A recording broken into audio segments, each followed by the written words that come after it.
Feel about your DMs with Drake being leaked to the world? Oh, my DMs would never leak. It's not my DMs. There's a lot of people posting DMs. I don't know why they allegedly- think Y'all my was DMs. saying some weird shit, bro. I wasn't gonna say Hold on, nothing. Because you my brother. No. A lot of it not was my DM. grand, but some of it Why was was you it was comparing briefs? No, what? When it comes to Drake, the downfall is spiraling faster than anybody expected. After the chaos of Iceman Episode 3, everything he tried to build is crumbling in real time. His so-called Ice Spice Man's White Man album, completely scrapped, pulled off the table, nowhere near release. The rollout's dead before it even started. And just when you thought the embarrassment couldn't go any deeper, the bombshells started landing. Leak Young Thug phone calls cracked this whole case wide open. Suddenly the world heard exactly what was being said behind closed doors. Drake didn't just get exposed, he got dragged, called stupid, clowned in public, and stripped of that untouchable image he's been clinging to, and tied to details so heavy. Fans are saying this could make people turn on him forever. This isn't just bad press, it's career-ending heat. One rejection after another keeps stacking, and the man looks cornered with nowhere left to run. Drake is being forced to retreat from everything he built, and it's starting to look like the meltdown of the century. Things are collapsing in real time, and the streets are eating every second of it up. What started as hype has turned into disaster, all because of the colossal mess that Episode 3 created. Drake is stuck on both ends. The industry doesn't want him, and the fans are tired of waiting around for music that doesn't hit anymore. This isn't a small stumble. This is a full-blown collapse. Every new drop flops. Every new leak proves the shine is gone. People are finally realizing it got less off than ever, and the shockwaves are shaking hip-hop to its core. And trust me, this is just the beginning. Drake just got ripped wide open, fully exposed as a fake friend and a selfish person. The mask is officially off. Now the image is gone, and he's being labeled as one of the worst types to keep in your circle. And this time, it's not just critics like Joe Budden or rivals like Kendrick throwing shade. No, this cut came straight from Young Thug, the very guy Drake always stood beside, pretending they were brothers through everything. Here's the twist. Young Thug has been living through one of the roughest weeks of his life, getting dragged nonstop by leaked phone calls. But even in the middle of his own storm, he found time to send a dagger straight at Drake. Think about it. Thug's name was catching fire in every direction, but there was one name he never trashed. One man he stood firm behind, Metro Boomin. That's loyalty. So when the topic shifted to Drake, Metro, and the roots of the Kendrick beef around We Don't Trust You, Thug didn't sugarcoat a single word. From one of the most neutral voices Drake could hope for, the truth came sharp. What Drake said, what he did. It wasn't just off, it was flat out stupid. And that betrayal stings worse than a diss track, because it came from someone who was supposed to be in his corner. This leak is so explosive that once people fully grasp the why behind Drake's moves, his career might never bounce back. The damage is past repair, and the ripple effect is already shaking the industry to its core. Now I'm not about to drag you through all 27 minutes of that phone call. Most of it, filler. But the key details, they matter. Thug was being briefed on the Drake Metro drama during her Lost era in 2022. Not long after, Metro dropped Heroes and Villains, adding fuel to the fire. The track that got brought up? Trance. The same one where that infamous leaked Drake verse popped up. And here's where it gets wild. Drake was scrambling, begging Metro for a beat or clearance at the last second. The goal wasn't art, it was desperation. He wanted a track with Young Thug and Travis Scott to prop up his project, not impress anyone. That move left Thug disgusted. Cold, calculated, like Drake was clinging to power instead of moving like an artist in control. And the kicker? Thug didn't hold back. He called it stupid. That one word said it all. Hearing Thug's sound, so Disappointed stripped away whatever curtain was left. Suddenly, everyone could see how sloppy and desperate Drake really was. And Thug didn't stop there. His raw honesty cut deeper than any diss could. He said, I don't know how anyone can even speak to Drake about music right now. Your mom is gone. She's never coming back. He's not in the right space. And you're going to tell Drake, I don't like that. I ain't clearing it. That alone spoke volumes. Then came the dagger. Drake's so stupid. Instead of offering comfort or real wisdom, He was saying nonsense, only to circle back weeks later, begging again. That's not just bad judgment. That's shameless. Thug doubled down, saying if he could, he'd be by Metro's side nonstop, riding with his brother through one of the darkest chapters of his life. That kind of loyalty makes Drake's behavior look even worse. Because in contrast, Drake's lack of empathy was glaring. Think about it. The loss of a mother is one of the deepest wounds anyone can face. And instead of compassion, Drake turned it into business politics. That's not just cold, it's inhuman. And when you hear it put that bluntly, you can't help but say, this guy is nothing like us. When someone can't show compassion during a devastating moment, that speaks louder than any lyric ever could. And the fact that it's Young Thug, the same figure rappers look to for reason, put it in the open, that makes it brutal, humiliating, and impossible for Drake to spin. Joe Budden was right all along, and now there's no running from it. Drake has officially been exposed for valuing a beat more than someone's own mother. That stain doesn't wash off. That's why so many turn their backs. This isn't petty drama anymore. It's cold and unforgivable. Young Thug putting this out as undeniable truth makes it heavier. This isn't gossip. This isn't whispers. This is straight from the middle of the storm. And now, it's clear why Metro, Future, Travis, and that whole circle aren't lining up to work with Drake anymore.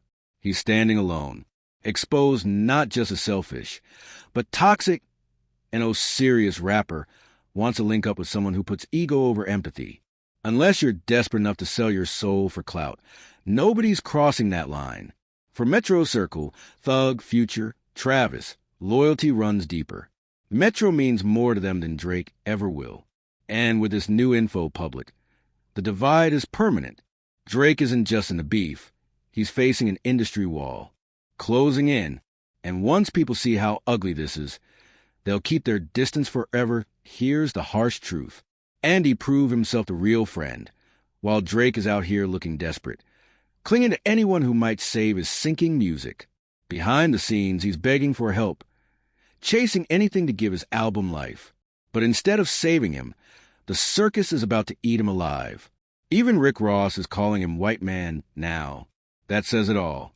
When you strip down the fake snippets, weak drops, and embarrassing fan film antics, the reality is clear. This is Drake's biggest disaster since the Kendrick beef, maybe worse than the Karen paperwork fiasco. Why? Because this time he hit the nightmare he always feared. Irrelevance.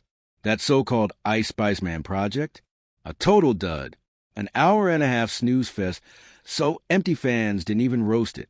No clowning, no memes. Just silence. Checked out. And for Drake, silence is the kiss of death.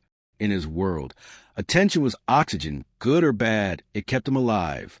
But now, the room is empty. The demand for Drake has bottomed out. Nobody's checking like they used to, and the proof is everywhere.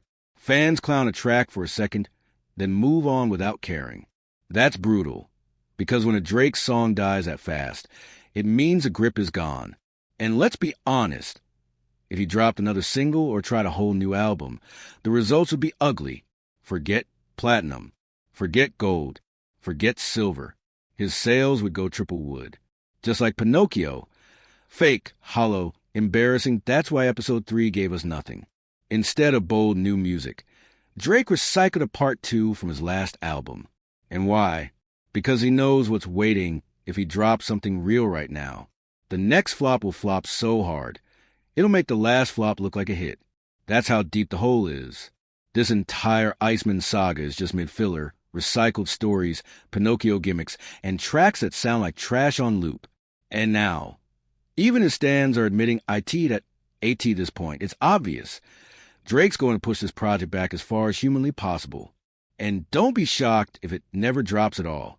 Because if he dare release it today, it wouldn't just flop. It would mark rock bottom. And not just in quality, though that would sink too. What's scarier for Drake is the numbers. He built his whole identity on stats, clout, and influence. If those collapse, it's over. That's his worst nightmare.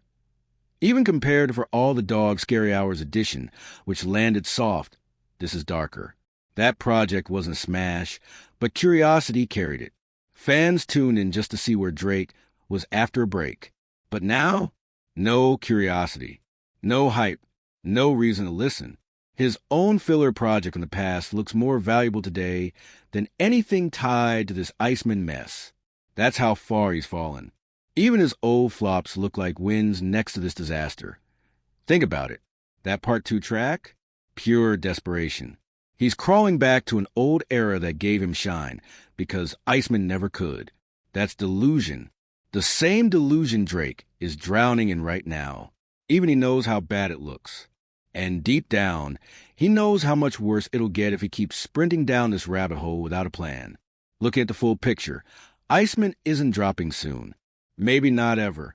The release calendar makes that obvious. If Drake tried to release now, he'd get crushed. September 19th, Cardi B's long-awaited sophomore album, the industry's crown jewel, label money machine push, guaranteed dominance. Then September 26th, Doja Cat, heavy backing, no space for Drake. But the knockout blow? October 3rd, Taylor Swift, the juggernaut, the machine, NFL tie-ins, corporate partners, millions of physical copies already pressed. That rollout isn't big. It's colossal that Taylor's release isn't just an album. It's a cultural event engineered to shatter records. And compared to that, Drake's Iceman saga looks like a bad YouTube mixtape. There was a time Drake could compete with Taylor head-to-head. Those days are over. Her numbers will crush his so badly, he'll look underground. And since the industry goes quiet after November, his window is gone. Drop now? Humiliate yourself. Stall? Prove the critics right. He's boxed in. And let's not forget, he already dropped one album this year. Supposed to carry him. Career low numbers. If that was a strong rollout, what chance does Iceman have? None. Drake burned through every play. And the results are pitiful. After nearly 500 days outside, flooding the culture nonstop, he left no room for fans to miss him. And now he's paying the price. Overexposure. Collapse. Irrelevance in real time. The games are dead, what's left is panic. Behind the scenes, Drake and his team are scrambling, trying everything. Nothing's working. Every move digs the hole deeper. At this point, two choices remain. Drop the album and watch it flop, or bury it and run. Either way, it's ugly, and the decision's already obvious. He's ducking, stalling, hiding behind annex while the real stars, Cardi, Doja, Taylor, drop massive projects and Drake fades a corner. And while the industry celebrates milestones, records, and dominance, Drake is nowhere. He's hiding, avoiding the moment when the charts and data would confirm what we already know. This is a worse downfall, not just in rap, but maybe in music itself. The collapse is nearly complete. From Iceman's flop streams, to Thug exposing him, to every rumor confirmed. And at the root, Drake's coldest move. Putting a beat above a mother's death, that act started the domino effect that dragged him here. Total ruin. And why should anyone feel bad? This isn't bad luck. This is a result of his own arrogance, his own choices, his own downfall. Now, before I go, channel memberships are live. Private videos, community access, even executive producer credits at the end of every video. Hit that link and join up. It keeps this channel alive. And don't forget to smash like, subscribe, and share this video so more people can see the truth. And if you want even deeper insight, check out my breakdown of how Iceman Episode 3 destroyed Drake's fan base and forced him to cancel this album entirely. Trust me, you don't want to miss it.